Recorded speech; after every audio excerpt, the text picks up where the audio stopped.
पिछले वाली क्लास में हम लोगों ने देखा था सर्कुलर फ्लो ऑफ इकोनॉमी के बारे में। और जैसा कहा था कि इस बार पहला चैप्टर इकोनॉमिक्स का स्टार्ट होगा, जिसे हम लोग कहेंगे इन्फ्लेशन।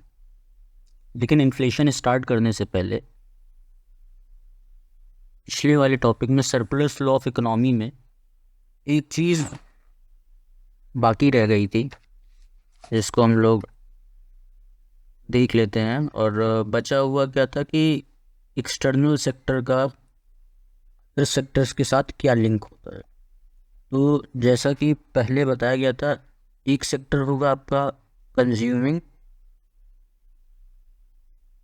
कंज्यूमिंग के साथ इधर दूसरा होगा आपका प्रोड्यूसर वाला।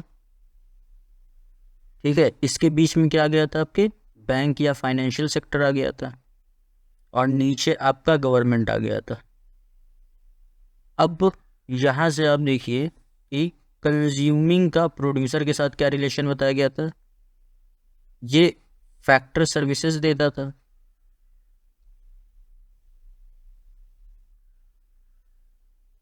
और यहाँ से हमें मिलता था goods and services. Goods and services. अब प्रोड्यूसर फैक्टर सर्विसेज के बदले में कंज्यूमर को क्या देगा, तो इसके बदले में वो देगा आपको फैक्टर कॉस्ट। ठीक है, और कंज्यूमर गुड्स एंड सर्विसेज के बदले में प्रोड्यूसर को क्या देगा, तो ये हो जाएगा आपका कंजम्पशन एक्सपेंडिचर। Consumption expenditure.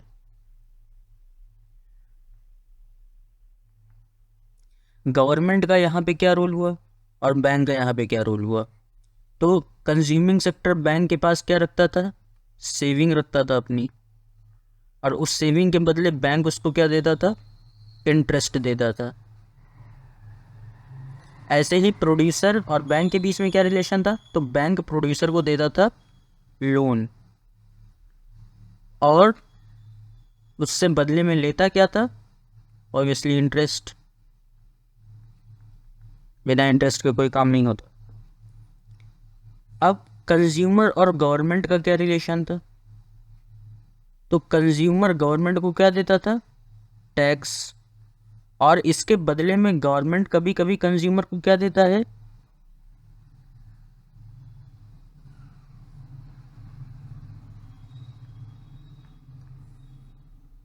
कौन सा टर्म बताया गया था आप लोग को, कंज्यूमर। गवर्नमेंट जो है वो कंज्यूमर को ट्रांसफ़र पेमेंट्स देता है। ट्रांसफ़र पेमेंट याद होगा आप लोग को क्या था, कोई भी ऐसा पैसा जो सरकार किसी भी इंडिविजुअल को दे और उसके बदले में उसे कोई काम ना करना पड़े, उसे कहते हैं ट्रांसफ़र पेमेंट। जैसे स्कॉलरशिप, वृद्धावस्था पेंशन, विधवा पेंशन, ये सब ट्रांसफ़र पेमेंट हुए। और गवर्नमेंट प्रोड्यूसर की साइड पे क्या देता था, तो प्रोड्यूसर को देता था वो सब्सिडी। सब्सिडी क्या है, कोई भी ऐसा पैसा जो सरकार प्रोड्यूसर को कंज्यूमर के बिहाफ पे दे रही है। यूज कंज्यूमर ही कर रहा है उस प्रोडक्ट का, लेकिन उसका पेमेंट प्रोड्यूसर कर रहा है, इसे कहेंगे सब्सिडी। और प्रोड्यूसर गवर्नमेंट को क्या देगा, ऑब्वियसली टैक्स देगा। अब इसके अलावा हमारे पास एक आ जाएगा आपका external sector. External sector,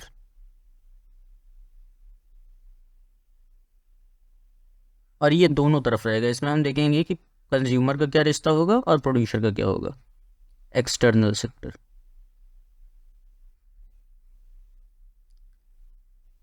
consumer consume करता है चीज़ें, ठीक है, लेकिन उसका काम है फैक्टर सर्विसेज देना। तो कंज्यूमर क्या करेगा, पूरी दुनिया को श्रम देगा, ठीक है, यहाँ से लेबर या कहो वर्क फोर्स, ठीक है, ये जाएगा एक्सटर्नल सेक्टर को। और अगर तुम दुबई या कुवैत कमाने गए तो वहां से कमा के वापस अपने देश को पैसा भेजोगे भी तो। इसी चीज को हम कहते हैं फॉरेन रेमिटेंस। ठीक है।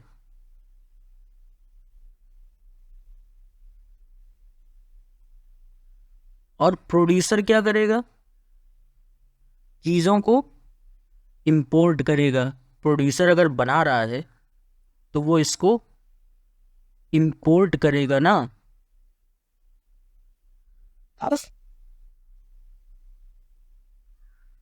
उसको वो करेगा इंपोर्ट। ठीक है। ये रिलेशन हो गया आपका एक्सटर्नल सेक्टर का कंज्यूमर और प्रोड्यूसर के साथ। ये इतना मुझे केवल यही तो लास्ट की लाइन बता रही थी, बाकी तो पहले वाला रिवीजन था कल का। अब हम आते हैं अपने आज के टॉपिक पे। आज का टॉपिक है हमारा इन्फ्लेशन। इन्फ्लेशन आम बोलचाल की भाषा में जिसे हम कह देते हैं महंगाई। ठीक है। अब इन्फ्लेशन है क्या? कहने को तो बोल दिया कि महंगाई से, लेकिन इन्फ्लेशन को इकोनॉमिक्स में और टर्म्स के हिसाब से कैसे समझेंगे? तो जब वस्तुओं की सामान्य कीमत यानी general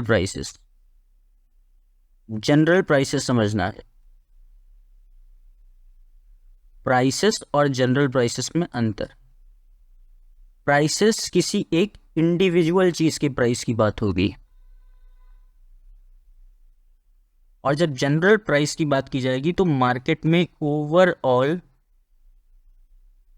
average of all goods. ठीक है। इसे कहेंगे हम जनरल प्राइस। तो हमने क्या कहा? General price. इन्फ्लेशन की बात कर रहे थे, हमने कहा था जब वस्तुओं की सामान्य कीमतों में, मतलब कि जनरल प्राइस लेवल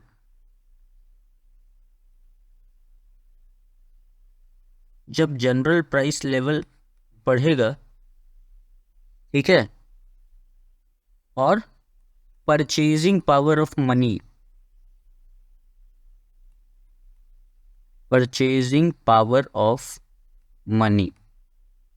अब परचेजिंग पावर ऑफ मनी के बारे में समझो क्या है। मान लो तुमको जेब खर्च मिला 100 रुपये। तुम 100 रुपये लेके बाजार में गए,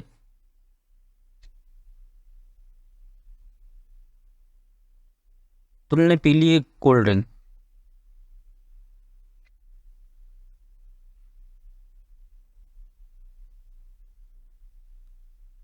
समोसे के साथ में। अब 100 रुपये में ये आज तुमने खरीदा।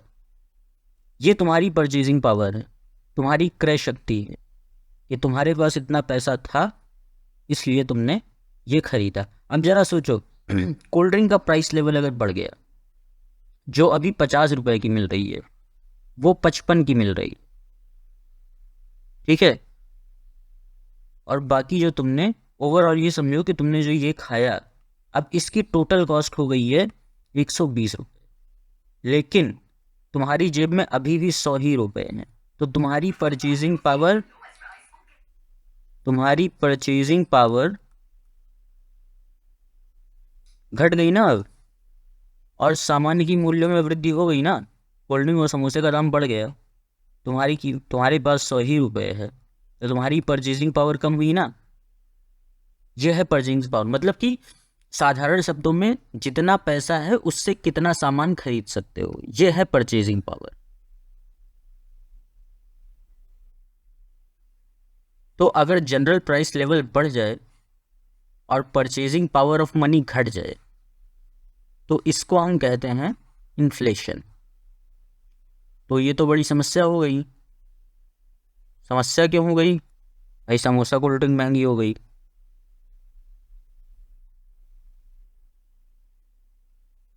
अब महंगाई बढ़ गई तो इसको कंट्रोल कौन करेगा? जब महंगाई बढ़ेगी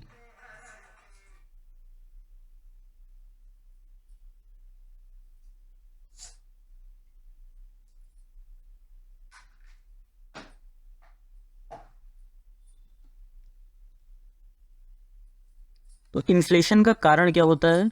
जब ज़्यादा पैसा आ जाए मार्केट में अचानक से ज़्यादा पैसा आ जाए। अब देखो, वही सीधी बात, तुम्हारी जेब में 100 रुपये था,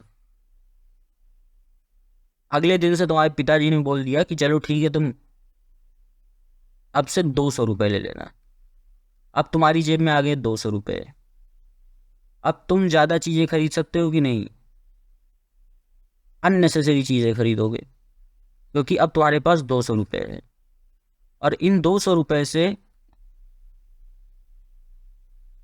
ज़्यादा सामान खरीदना शुरू किया तो मार्केट में डिमांड क्रिएट हुई कि नहीं? भले तुमने एक चीज़ की डिमांड क्रिएट की, तुम अकेले हो, लेकिन सिर्फ अगर तुम्हारा बढ़ा है तो सिर्फ तुम्हारा नहीं बढ़ेगा ना, और भी लोगों का तो भी बढ़ सकता है। परचेजिंग पावर मतलब हुआ कि तुम्हारे पास कितना पैसा आ रहा है। तुम्हारे पास पैसा आना ज़्यादा हुआ तो सप्लाई ऑफ मनी बढ़ी, सप्लाई ऑफ मनी बढ़ी तो महंगाई आएगी।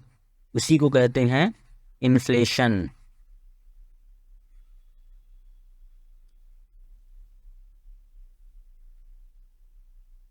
ठीक है, अब इसको कंट्रोल कौन करेगा? तो कंट्रोल, भाई देखो, देश की बात है तो गवर्नमेंट करेगी, और गवर्नमेंट ने क्या कर रखा है? आरबीआई को बना रखा है, इसीलिए। अच्छा, अब चूंकि वजह इसके पीछे जो है वो इंक्रीज इन मनी सप्लाई है, तो अब इसको कम करने के लिए क्या करना पड़ेगा? इसी को तो घटाना पड़ेगा। तो कंट्रोल ऑफ मनी सप्लाई, इस तरह से इन्फ्लेशन को कंट्रोल किया जाएगा।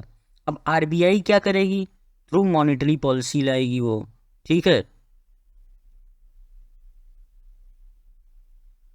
मॉनेटरी पॉलिसी लेकर आएगी। और गवर्नमेंट क्या करेगी? फिस्कल पॉलिसी लेकर आएगी, या राजकोषीय नीति लेकर आएगी। मौद्रिक नीति और राजकोषीय नीति, दोनों का सोल पर्पस होगा मनी सप्लाई को कम करना। मनी सप्लाई को कम करना दोनों का प्रमुख कर्तव्य होगा, ठीक है। और ये जो मनी सप्लाई को कंट्रोल किया जाएगा, इस प्रक्रिया को हम कहते हैं डिसइंफ्लेशन।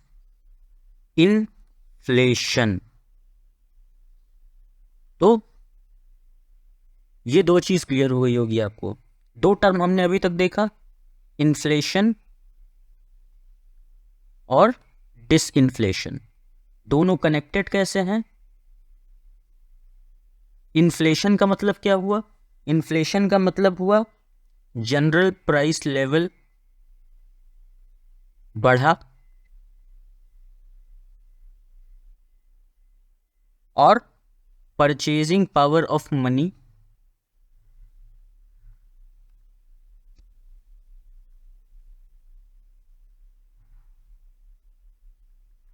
घटी, ठीक है। ये इतना हुआ। अब इतना हुआ तो एक्ट में आ गया आपके आरबीआई और गवर्नमेंट। आरबीआई लेकर आई मॉनेटरी पॉलिसी और गवर्नमेंट लेकर आई फिस्कल पॉलिसी।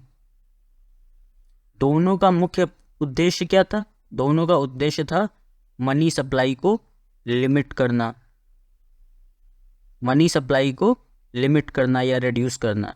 इसी मनी सप्लाई को रिड्यूस करने की जो प्रक्रिया है, इसी को कहते हैं डिसइंफ्लेशन, ठीक है। ये दो टर्म क्लियर हो गया। अब आओ अगले टर्म की तरफ चलते हैं। अगला टर्म क्या कहता है? अगला टर्म है डिफ्लेशन। डिफ्लेशन को हिंदी में हम कहेंगे विस्फीति या अवस्फीति।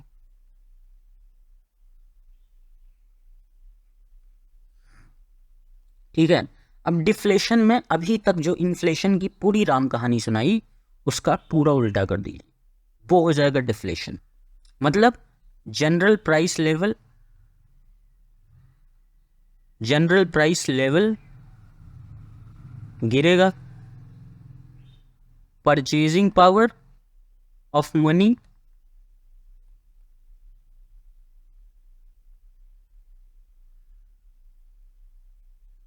घटेगी, ठीक है।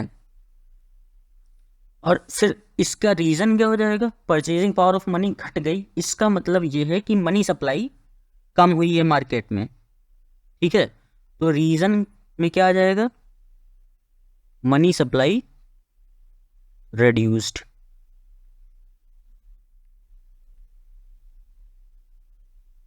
अभी तक इन्फ्लेशन का पता है कंट्रोल कौन कर रहा था, इन्फ्लेशन को कंट्रोल किया था किसने, आरबीआई ने और गवर्नमेंट ने। कैसे कंट्रोल किया था, आरबीआई ने किया था मॉनेटरी पॉलिसी से, गवर्नमेंट ने किया था फिस्कल पॉलिसी से।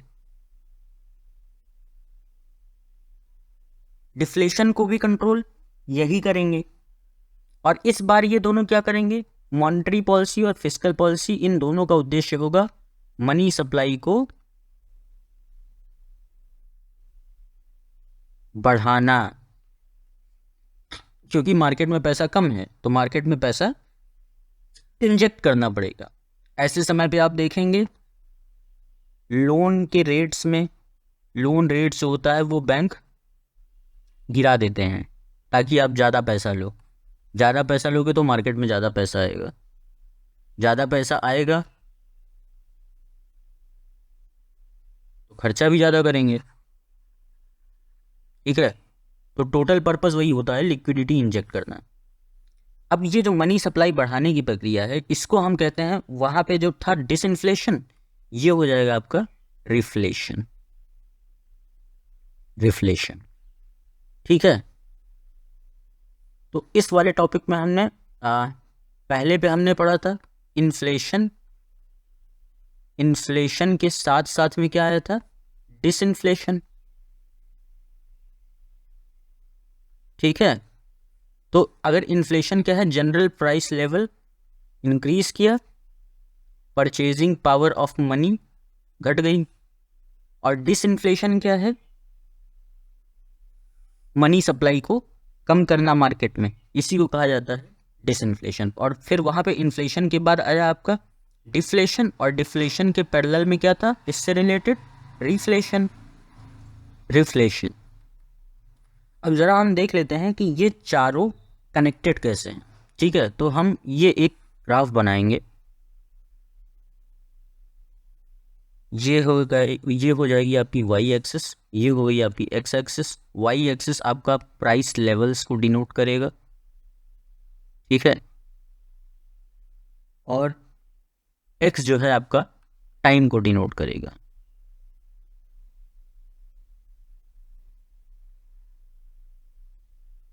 ये थोड़ा सा साइन कर्व की तरह दिख रहा होगा आपको। तो अभी देखो, टाइम के हिसाब से प्राइस लेवल क्या हो रहा है, चीज़ों का कम हो रहा है। कम हो रहा है मतलब डिफ्लेशन आ रही है, डिफ्लेशन। अब यहाँ पे चीज़ें सैचुरेट हुई, उसके बाद गवर्नमेंट मेजर्स के चलते धीरे धीरे ये फेज़ आया। इस फेज़ को हम क्या कहेंगे, इस फेज़ को हम कहेंगे रिफ्लेशन। रिफ्लेशन करते करते चीज़ें नॉर्मल हुई, अपने सामान्य स्तर पर पहुंची, फिर धीरे धीरे बढ़ना शुरू हुआ चीज़ों के दाम। चीज़ों के दाम बढ़ते बढ़ते एक सर्टेन लेवल तक गया। अब इस फेज़ को हम फिर क्या कहेंगे, इस फेज़ को हम कहेंगे इन्फ्लेशन। ठीक है, इन्फ्लेशन। अब इन्फ्लेशन यहाँ तक पहुँच गया, ये पीक पे पहुँच गया, गवर्नमेंट पॉलिसीज़ लाई अपनी, आरबीआई ने पॉलिसीज़ दी अपनी। अब यहाँ से कंट्रोल होना शुरू हुआ, तो ये क्या हो जाएगा आपका, ये फिर से हो जाएगा डिसइन्फ्लेशन।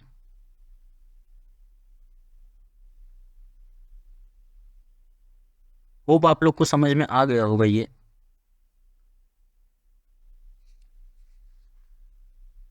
इसके बाद हम देखते हैं कि इम्पैक्ट ऑफ इन्फ्लेशन और डिफ्लेशन ऑन इकोनॉमी क्या होता है। ठीक है,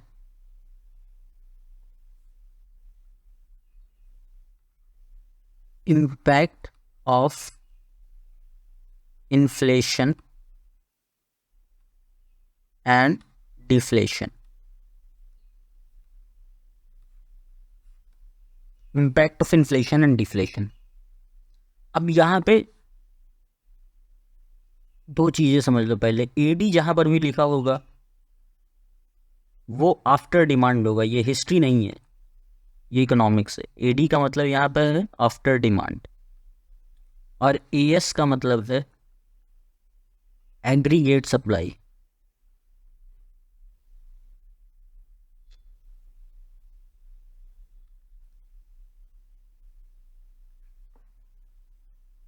अब एक ऐसी अवस्था है कि जब,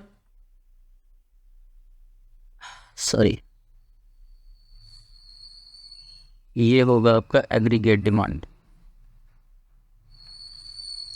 जब ऐसी अवस्था आए कि aggregate demand equals to aggregate supply है, ठीक है, तो ये बाजार में डिनोट करता है फुल एम्प्लॉयमेंट की कंडीशन, ठीक है, मतलब सब लोग रोजगार, सबको रोजगार मिल चुका है, सब हंसी खुशी रह रहे हैं, देश में राम राज्य आ चुका है, कोई गरीब नहीं है।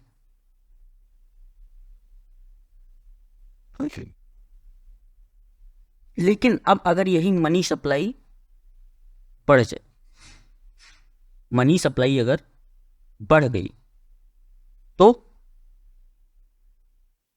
डिमांड बढ़ेगी ना लोगों की, एग्रीगेट डिमांड बढ़ जाएगी और एग्रीगेट सप्लाई वो कम हो जाएगी, ठीक है। ये मनी सप्लाई बढ़ने के बाद की कंडीशन।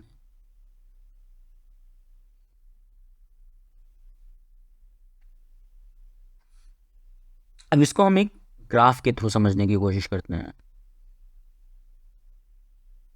ये समझ लेते हैं एक नॉर्मल लेवल है चीज़ों का, जिसको हम कह देते हैं एडी इक्वल्स टू एएस।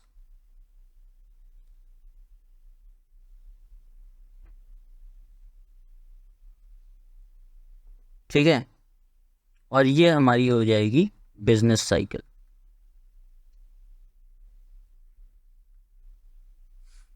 अब इस स्तर पे, इस लाइन के लेवल पे AD is equals to AS, ठीक है, तो और aggregate demand equals to greater than aggregate supply, तो इसका मतलब अभी क्या चल रहा है,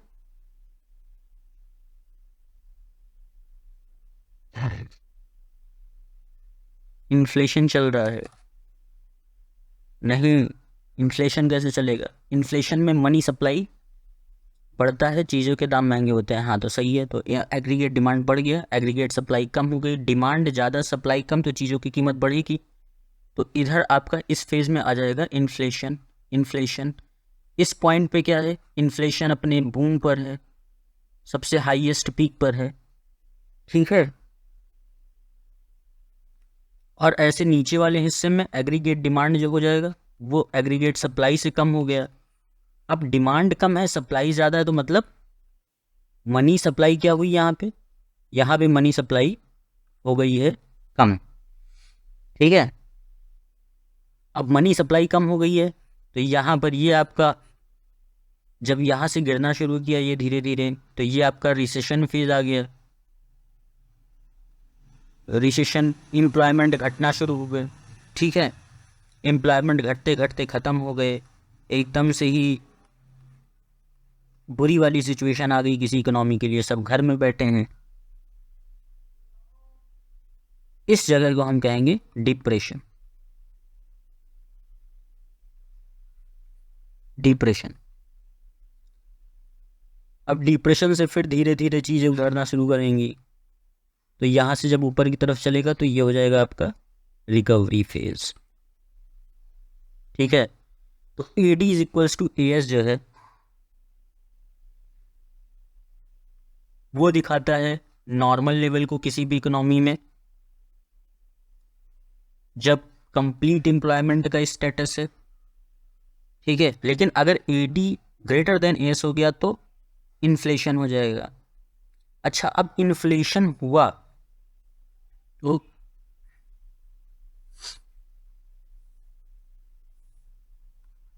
AD greater than AS, aggregate demand is greater than aggregate supply, ऐसी जगह पे आता है इन्फ्लेशन। इन्फ्लेशन अच्छी है या बुरी, इसका जवाब आपको यहाँ से मिलेगा।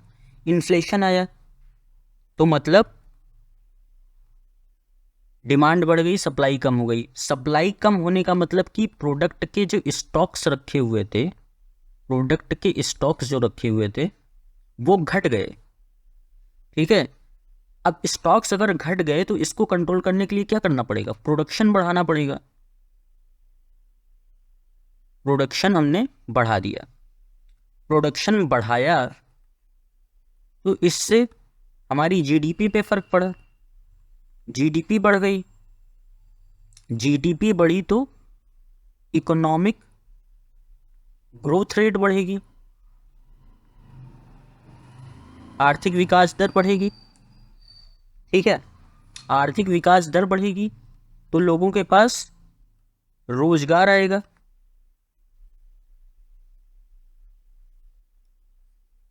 लोगों के पास रोजगार आएगा तो लोगों की इनकम भी तो बढ़ेगी, और इनकम बढ़ी तो मार्केट में मनी सप्लाई बढ़ेगी,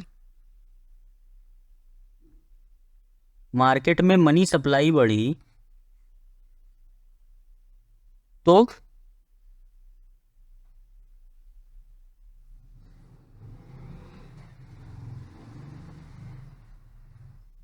ऑब्वियस सी बात है, मनी सप्लाई बढ़ी तो ये यही AD is greater than S, यही बात।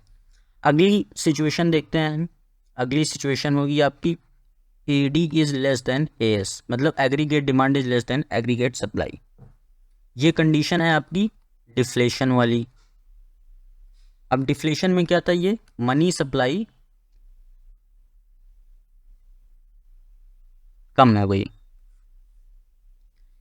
AD less than S, demand कम तो स्टॉक्स जो रखे हैं वो ज़्यादा हो जाएंगे, स्टॉक ज़्यादा हो जाएंगे तो कंपनियां सोचेंगी उन स्टॉक को बेचने के लिए, इसके लिए क्या करना करेंगी, वो प्रोडक्शन कर देंगी कम।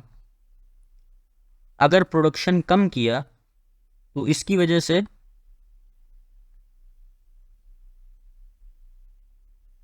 कर्मचारियों की जब ज़रूरत ही नहीं पड़ेगी, प्रोडक्शन कम किया तो कर्मचारियों की ज़रूरत ही नहीं पड़ेगी, ले ऑफ शुरू हो जाएगा, छटनी शुरू हो जाएगी,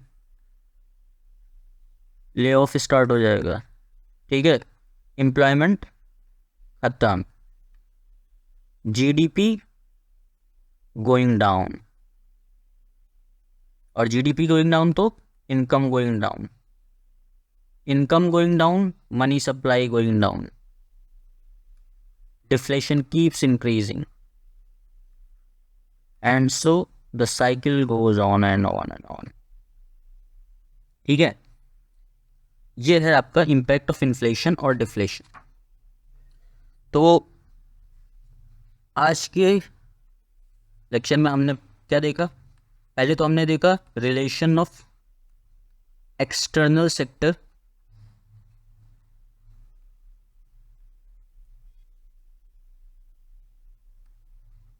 with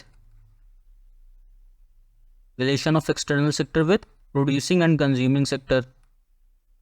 दूसरा हमने क्या देखा, इन्फ्लेशन, और इसके साथ में क्या था, इन्फ्लेशन के साथ में क्या बताया था हमने, डिसइन्फ्लेशन। तीसरा हमने क्या देखा, हमने देखा डिफ्लेशन, डिफ्लेशन के साथ क्या आया, रिफ्लेशन, ठीक है। डिफ्लेशन जब आया तो वहां पे रिफ्लेशन आएगा। और इसके अलावा हमने क्या पढ़ा, चौथा topic, impact of inflation and deflation on economy.